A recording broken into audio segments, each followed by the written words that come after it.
That night started like any other. The silence in the forest was almost absolute, broken only by the whisper of the wind weaving through the trees. From my small watchtower, I felt like a part of something much bigger, watching, protecting, but I could never have imagined what I was about to face. At first, it was just distant creaking, like branches snapping under the weight of something or someone. Nothing out of the ordinary, or so I thought. As the night wore on, those sounds grew louder, as if something heavy was making its way through the forest. I grabbed my binoculars, scanning the darkness, trying to figure out what was moving out there. And then I saw it, a large, imposing figure walking among the trees. At first, I thought it might be a bear, but something about the way it moved was off. It didn't walk like any animal I'd ever seen before. My heart pounded in my chest as I tried to stay calm. I had been a park ranger for years, seen all kinds of wild creatures, but this was different. Could it be what everyone whispered about behind closed doors? The famous Sasquatch. The wind picked up, and the air around me felt heavy, charged with a strange tension, like nature itself was warning me that something was wrong. But I couldn't move, I was mesmerized. I kept watching as the figure melted into the trees, blending with the shadows. I knew I had to report it, but who would believe me? I stood there, motionless, with the unsettling feeling that something deeper, something more terrifying, was revealing itself to me. When I arrived at the watchtower that night, everything seemed calm. There was something almost magical about the silence of the forest under the moonlight, as if nature itself was holding its breath. My job as a ranger was mostly routine, watching for fires, ensuring the trails were clear, and occasionally helping a lost hiker. But that night, everything changed. At first, it was just a sound. Something distant, like branches snapping. I got up from my chair and looked into the darkness, expecting to see a deer or maybe a bear. But I saw nothing. The darkness was thick, enveloping, and though my eyes were well trained to spot movement between the trees, I couldn't see anything. I brushed it off, thinking it was just my mind playing tricks on me, and settled back down. The wind blew gently, carrying the scent of pine and damp earth.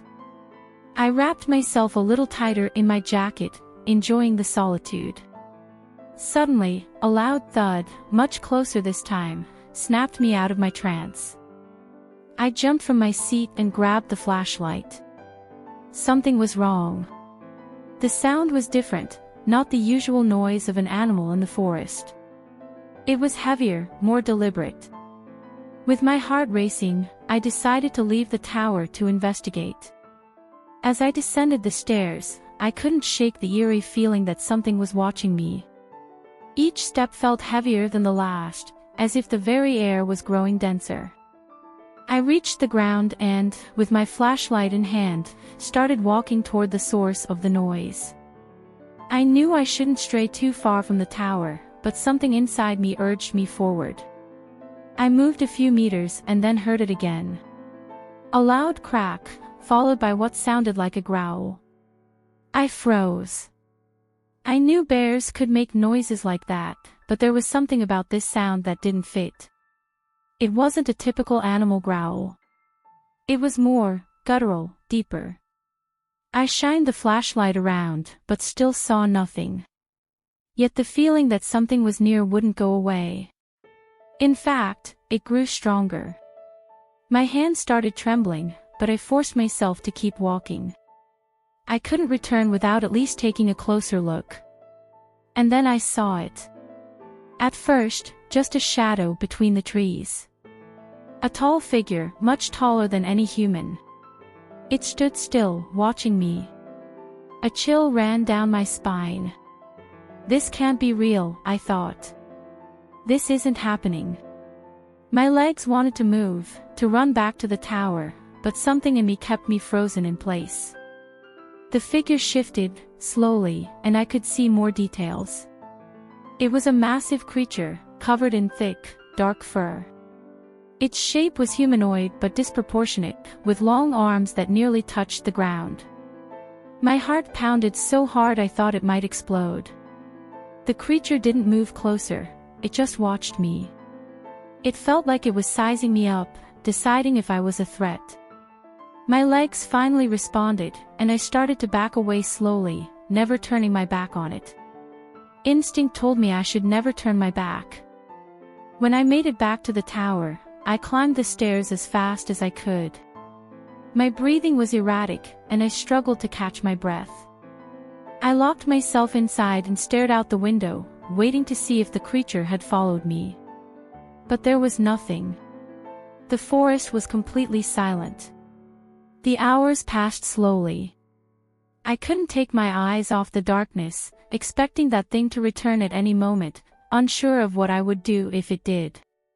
I tried using the radio, but, as before, all I got was static. Trapped and without a way to communicate, I felt more vulnerable than ever.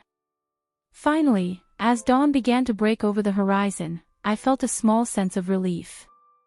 The sunlight brought back some of the calm I had lost during the night. Still, I knew what I had seen wasn't a dream or a hallucination. It was real. When my shift ended and I returned to the base, I told one of my coworkers what had happened. As I expected, he laughed and told me I had spent too much time alone in the forest, that my mind had probably been playing tricks on me. However, when I spoke to one of the older rangers, his reaction was completely different. He didn't laugh, didn't tell me I was crazy. Instead, he looked at me seriously and said, "You're not the first to see something like that. But be careful.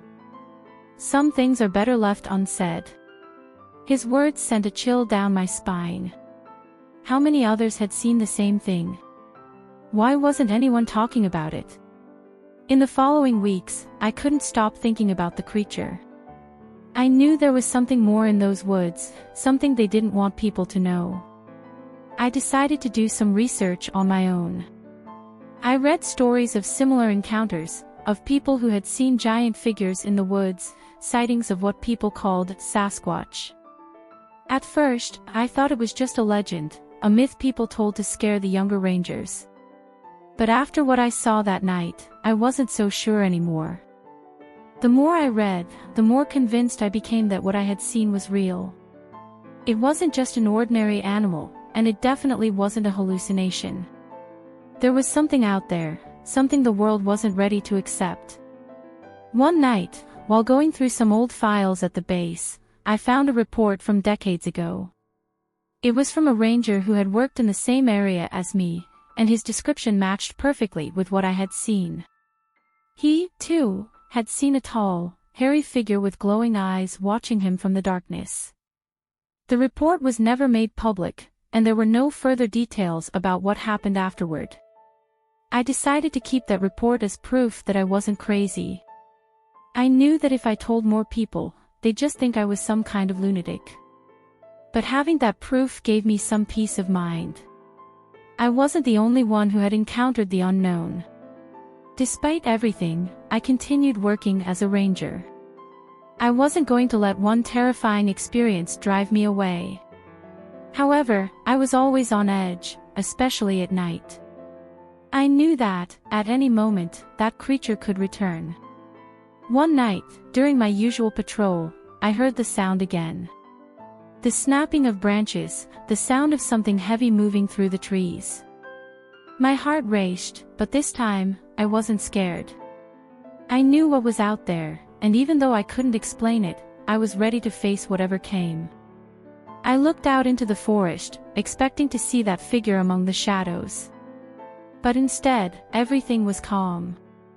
The noise stopped, and the forest returned to its usual silence. I stood there for a few more minutes, watching, before heading back to the tower. That night, I didn't see anything else. But I knew this wasn't the end. Something told me that creature was still out there, watching, waiting. And somehow, I knew we would meet again someday. But this time, I'd be ready. In the end, after those endless nights of uncertainty and fear, I realized something important. What I experienced in that forest was not just a story to scare or to tell around a campfire. It was a test, a lesson on what it truly means to face the unknown. Because, in the end, it wasn't just about the creature or the fear I felt, but about how I responded to it. Sometimes, life presents us with things that we cannot explain, things that defy our logic and sense of reality. But it is in those moments that we discover what we are truly made of. I could have run away, I could have quit, but I chose to stay, to learn, and above all, to remain true to what I felt in my heart. And that is the real reward, not the story itself, but the personal transformation that came with it. What would you do if you were faced with the unknown? How would you react? I'd love to hear your thoughts. Leave a comment and tell me what you think you would do in my place. Perhaps, after all, the real mystery lies within each of us.